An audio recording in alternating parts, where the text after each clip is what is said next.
દર્શક મિત્રો, રાજકીય સંદેશ ન્યૂઝમાં આપનું સ્વાગત છે। સોલા સિવિલ સરકારી હોસ્પિટલમાં થેલેસેમિયાના રોગથી પીડિત ગરીબ લોકોને વિનામૂલ્યે બ્લડ મળે તે હેતુથી બ્લડ કેમ્પનું આયોજન કરવામાં આવ્યું।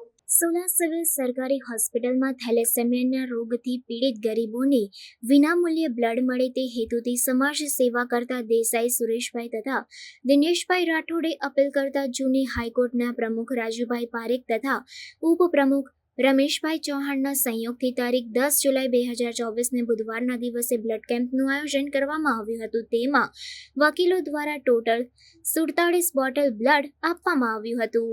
બાર એસોસિએશન તરફથી મારું નામ રાજુભાઈ ભરવાડ છે।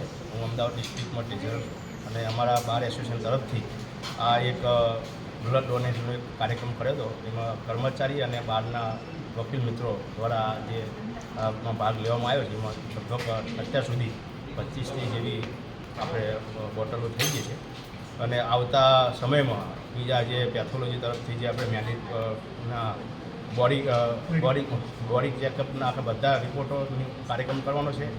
આઈ કેમ્પ કરવાનો છે અને વકીલ મિત્રોના જે પણ હૃદય લગતા જે પણ રોગો છે એમાં આપણે મેડિકલ તરફથી આપણે કેમ્પ આયોજન કરવામાં આવે છે અને અત્યારે બધા વકીલ મિત્રોના સાથ સહકારથી અને આપણા સોલા સિવિલ હોસ્પિટલના કર્મચારીઓના સાથ સહકારથી આ સારું કામ થયું છે અને આવતા વર્ષોમાં આ રીતે કામગીરી સારી થાય એના માટે અમે અમદાવાદ ડિસ્ટ્રિક્ટ બાર એસોસિએશન તરફથી સોલા સિવિલના કર્મચારીઓને અમે અભિનંદન પાઠવીએ છીએ કે આવી અમને સાથ સહકાર આપ્યો અને તમે અમારું બ્લડ ડોનેશનમાં વકીલોને એક ભાગ કર્યો છે।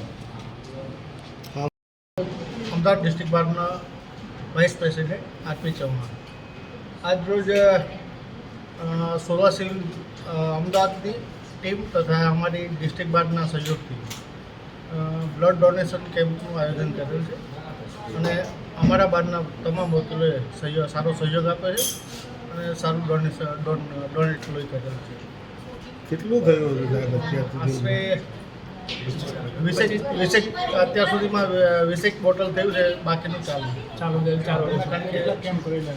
અત્યાર સુધીમાં લગભગ 5 કેમ્પ કરેલા છે। અમારા બાર દ્વારા અલગ અલગ પ્રવૃત્તિઓ કરવામાં આવે, જેમ કે ડોનેટ કેમ્પ, મેડિકલ કેમ્પ, વિવિધ સહાયક કાર્યક્રમો કરવામાં આવે।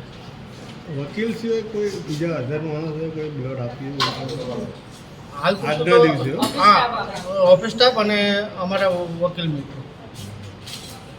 આગામી દિવસોમાં બીજો કોઈ પ્રોગ્રામ થયો? હા, આગામી દિવસોમાં અમારે મેડિકલ કેમ્પ કરવાનું આયોજન છે। એના માટે અમે રેડક્રોસ સોસાયટી અને બીજી અન્ય સોસાયટી મેડિકલ સંસ્થા દ્વારા સંપર્કમાં છીએ।